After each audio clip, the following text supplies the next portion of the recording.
les Kimichou, j'espère que vous allez bien. Aujourd'hui sur la chaîne je vous propose un update lecture. Vous savez que j'ai un petit peu de retard, donc ça veut dire que là on est sur l'update du mois de mai.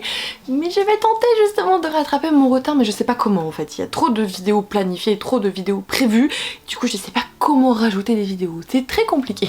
Mais vous n'êtes pas là aujourd'hui pour m'entendre me plaindre sur mon organisation, sur mon planning de vidéos, mais bien pour écouter quelques chroniques. J'ai donc pu lire au mois de mai un total de 8 livres. Vous allez voir, il y a un graphique, il y a une intégrale, il y a de l'audio et du papier surtout, donc let's go!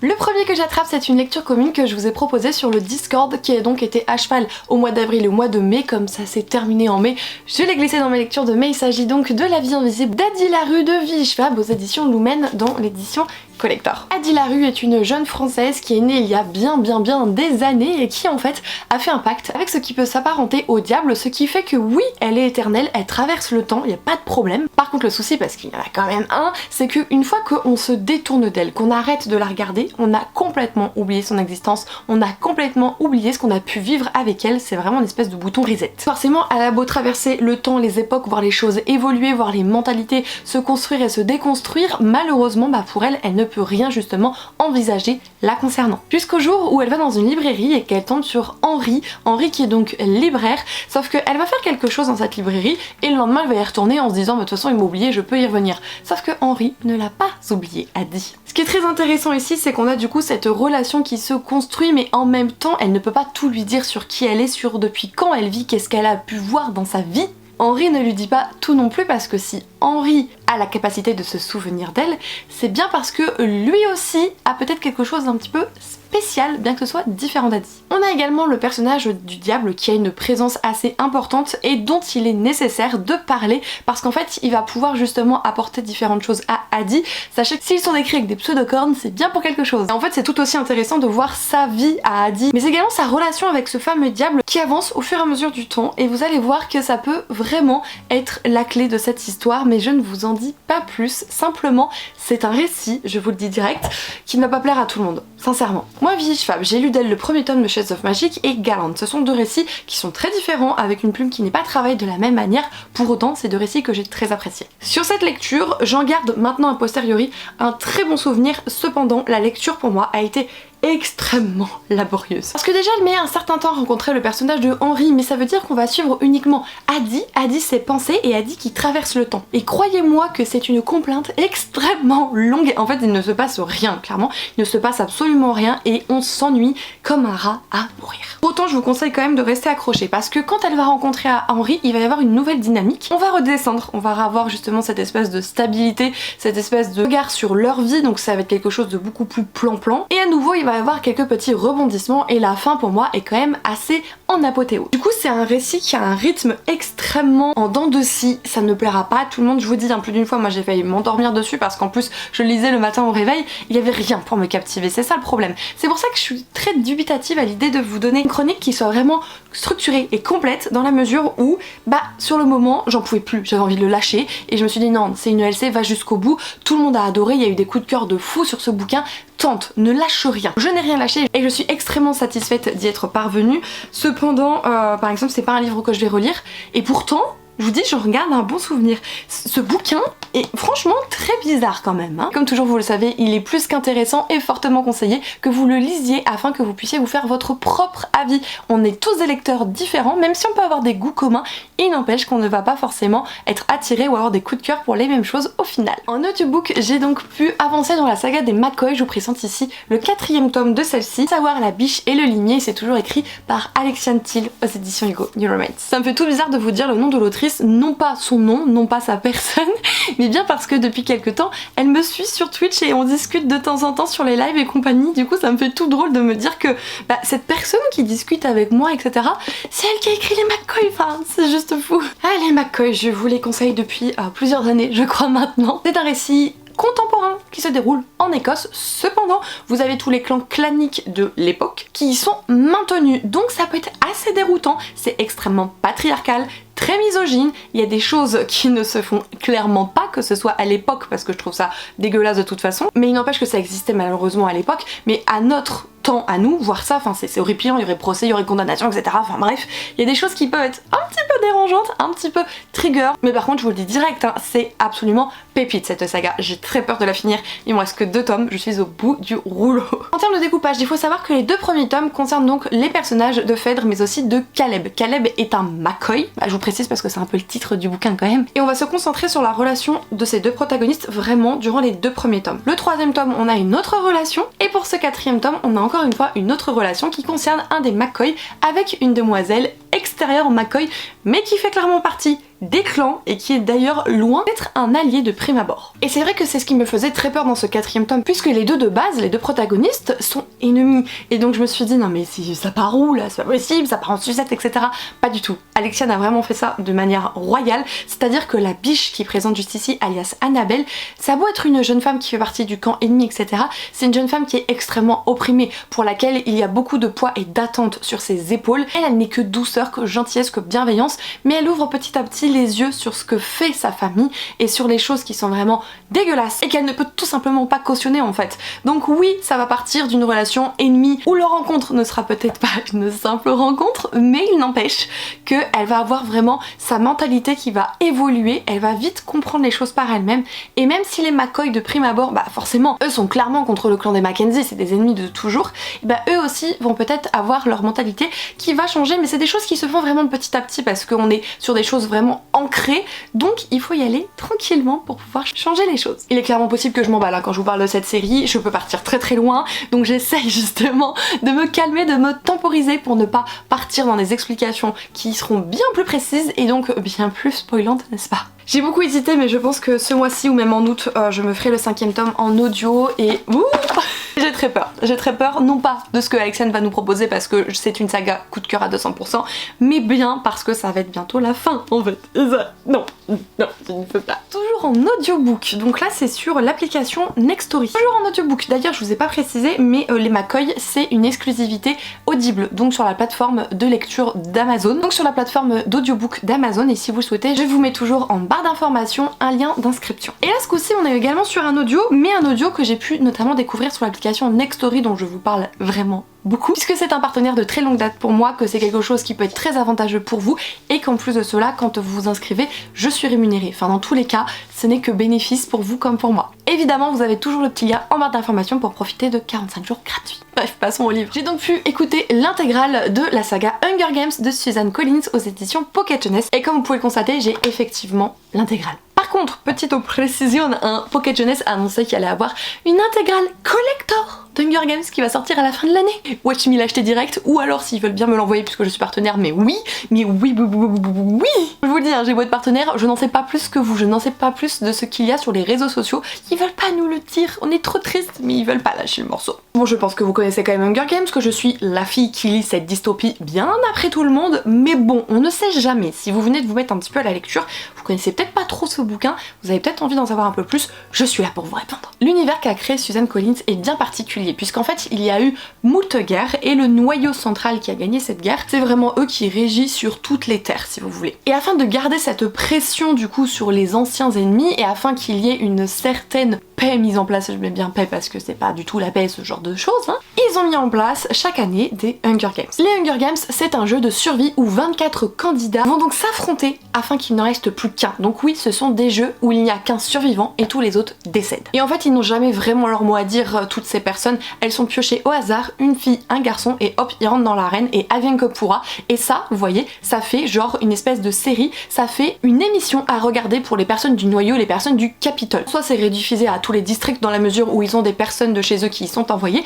mais c'est juste réalisé pour amuser la galerie. Vous voyez où je veux en venir? Et cette année, on suit donc Katniss Everdeen, qui n'a pas été choisie pour participer à Hunger Games, cependant, sa petite sœur l'a été, et forcément pour elle ce n'est pas possible, elle est donc volontaire pour prendre la place de sa sœur. Et le garçon qui va donc l'accompagner, celui-là qui a été tiré au sort et donc forcément personne, et c'est extrêmement rare quand ça arrive, ne s'est porté volontaire pour prendre sa place, il s'agit donc de Peeta. Les deux protagonistes ont une petite histoire mais ils ne se connaissent pas vraiment, pourtant ils vont devoir faire des pieds et des mains afin d'être appréciés du public, ce qui pourra leur apporter des choses quand ils seront au sein des Hunger Games, puisque quand on est apprécié du public, celui-ci peut dépenser de l'argent pour vous apporter des médicaments, des vivres, etc.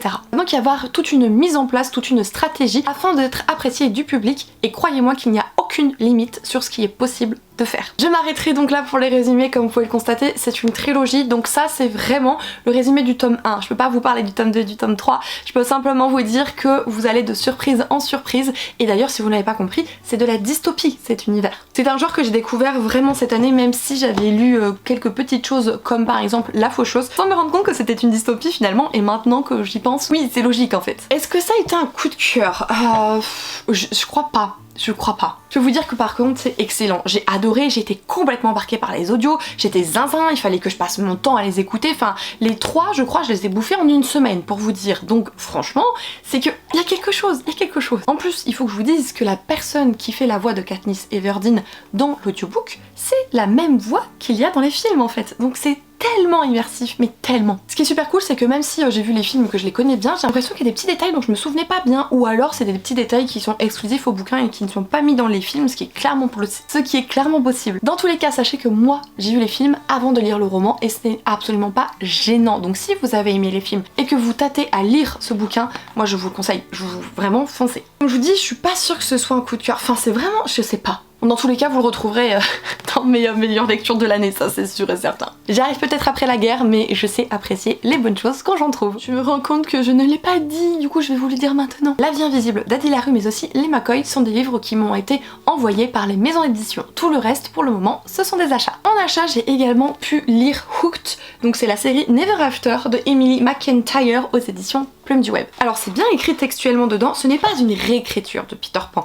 Par contre, il y a des clins d'œil à Peter Pan. C'est un petit peu comme si vous voulez Styx Riders avec la mythologie grecque. C'est pas une réécriture de la mythologie grecque, clairement pas. Par contre, vous avez des allusions à celle-ci. Et là, c'est le cas. James a toujours voulu se venger de ce qui a été fait à sa famille et pour ce faire, il est prêt à tout. D'ailleurs, il a eu un sacré passé, ce personnage de James, qui lui vaut désormais le fameux surnom de Hooked alias Crochet. Et le meilleur moyen qu'il a trouvé de se venger, puisqu'il a fomenté la chose depuis des années, c'est de s'en prendre à la fille de Peter, alias Wendy. Wendy n'a pas forcément une vie facile parce que son père n'est jamais là, sa mère est décédée, elle est toute seule avec son frère, livrée à elle-même, ne recevant pas d'amour, enfin c'est vraiment pas une vie facile tout simplement. Parce que Peter, si vraiment il a fait du mal aux parents de James, c'est parce qu'il n'est clairement pas un saint. Voilà, il est très très loin d'un saint. Là on se rapproche peut-être un petit peu plus du Peter du conte originel en fait. Pas du Peter de Peter Pan de Disney, vous voyez? James va donc profiter en fait de la faiblesse de Wendy pour s'en accaparer jusqu'à l'utiliser à ses fins, sauf que bah il se fait un petit peu avoir au jeu, hein. Il pensait pas avoir une quelconque attirance, une quelconque attache pour Wendy. Et finalement, il va se passer certaines choses. Alors, est-ce que c'est très surprenant? Est-ce que c'est excellent? Est-ce que je vous le conseille? Tout ça, tout ça. Tout d'abord, c'est de la dark romance. C'est-à-dire qu'il y a des choses qui sont illégales et qui ne sont moralement pas bien. N'hésitez pas à vous renseigner sur les trigger warnings parce que croyez-moi, il y en a des costauds quand même. Cependant, si vous décidez donc de passer le pas et de franchir les premières pages de ce roman, sachez que vous allez quand même passer un bon moment. C'est-à-dire que c'est hyper page-turner et que James, même s'il est parfaitement détestable, on apprend à s'attacher à lui de par son histoire, de par son passé et de par sa mentalité qui va évoluer. Ne vous y trompez pas, c'est vraiment une pourriture. Par contre, c'est une pourriture qui va un petit peu changer de vision. On a vraiment cette alternance de point de vue entre Hooked et Wendy, et ça j'aime beaucoup. Quand on a un petit peu le regard des deux, c'est ce qui me plaît le plus dans une narration. Bon, je vous disais, hein, l'autrice elle a une écriture extrêmement fluide, il est très passionneur, etc. Mais en soi, enfin ça fait bizarre de dire ça comme ça, il est pas ouf, enfin on passe un bon moment, etc. Mais c'est pas le truc où on va me dire Kimi tu peux me conseiller une réécriture ou une inspiration de conte, boum, non je vais pas vous le sortir, vous voyez. J'ai passé un bon moment, je sais que je le relirai pas, j'ai su apprécier ce que nous a donc dévoilé l'autrice, mais si je devais le noter, ce serait par exemple un 3 sur 5. Pour vous expliquer un petit peu mon système de notation, 3 je crois que c'est vraiment la note minimale que je mets. Dans le sens où pour moi je ne peux pas mettre la moyenne ou en dessous de la moyenne quand je vois le travail que fait un auteur. C'est un travail tellement riche, tellement construit, tellement précis et dont pour l'instant je me sens complètement incapable, je ne peux pas défoncer leur histoire et ce n'est clairement pas mon but ici. Cependant, même si voilà j'ai passé un bon moment et qui coche certaines choses que je peux apprécier dans les histoires, etc., c'est vrai que ça reste une dark romance mais qui est somme toute pas aussi dark que ce que vous pouvez attendre et dont certaines révélations sont extrêmement facile à deviner, c'est ça qui est dommage en fait. C'est un petit peu trop facile de voir les choses arriver, même si j'ai été surprise par une ou deux petites choses, mais en somme, dès qu'on ouvre le bouquin, on sait comment ça va se finir en fait. C'est pas compliqué ce genre d'histoire. Donc voilà, n'hésitez pas à me dire si vous l'avez lu, s'il vous tente, à me faire un petit brief. Dernier roman que j'ai lu en ce mois de mai, roman que j'ai aussitôt acheté, aussitôt lu je crois du coup, il s'agit donc de Belladonna, le premier tome de Adeline Grace aux éditions de Saxus. Of course, la personne devant vous l'a acheté dans la magnifique édition Toc Toc. Vous savez qu'avec moi quand il existe un toc-toc, ça se compte je crois sur les doigts d'une main, où j'ai acheté le brochet au détriment du toc-toc, pour vous dire. Belladonna, c'est surtout l'histoire de Signa, âgée de 19 ans, qui en fait est orpheline depuis toute jeune. En effet, c'était lors d'une énorme fête, etc. Il y a eu un poison de disséminé et tout le monde aurait dû mourir. Cependant, lorsque la mort est venue cueillir Signa, il n'a pas réussi à la prendre. Et en fait, cette protagoniste, elle a un regard et elle a un rôle très bizarre avec la mort. Les deux ne comprennent pas réellement le lien qui les unisse, cependant elle ne peut pas mourir et à chaque fois qu'elle s'approche de la mort quelque part, vraiment le fait de mourir, et bien la personnification de la mort lui apparaît et ils peuvent converser, etc. Ce serait d'ailleurs un espèce d'homme parce qu'elle n'arrive pas à voir un petit peu son visage, il est toujours caché, donc ça fait de lui un homme assez mystérieux, ténébreux, qui aurait une certaine carrure, etc. Et pour Sigma en fait la mort c'est vraiment son ennemi de toujours parce qu'à chaque fois qu'elle va dans une nouvelle famille, à chaque fois la mort rôde et la mort frappe. Jusqu'au jour où elle va être recueillie au sein d'un manoir, sauf que dans ce manoir, la mort est déjà passée puisque la mère de famille n'est plus. Depuis ils essayent de faire leur deuil comme ils peuvent, mais croyez-moi que ce n'est pas chose aisée. Sauf qu'en plus d'avoir une drôle de relation avec la mort, elle peut voir les esprits et les fantômes. Et celui de la mère de famille va donc communiquer avec elle et elle va lui apprendre qu'elle n'est pas morte de manière naturelle mais bien qu'elle a été tuée. Sigma va donc se rapprocher d'un protagoniste du château mais aussi de la mort pour apprendre à gérer ses capacités mais surtout à découvrir qui est le meurtrier parce que la fille de ce couple est également actuellement en danger de mort. Alors moi je le savais pas au moment de ma lecture mais sachez que c'est une saga, c'est une duologie. Pour le moment on n'a pas d'informations sur la suite de la traduction française. Est-ce que j'ai aimé? Vous voyez mon sourire?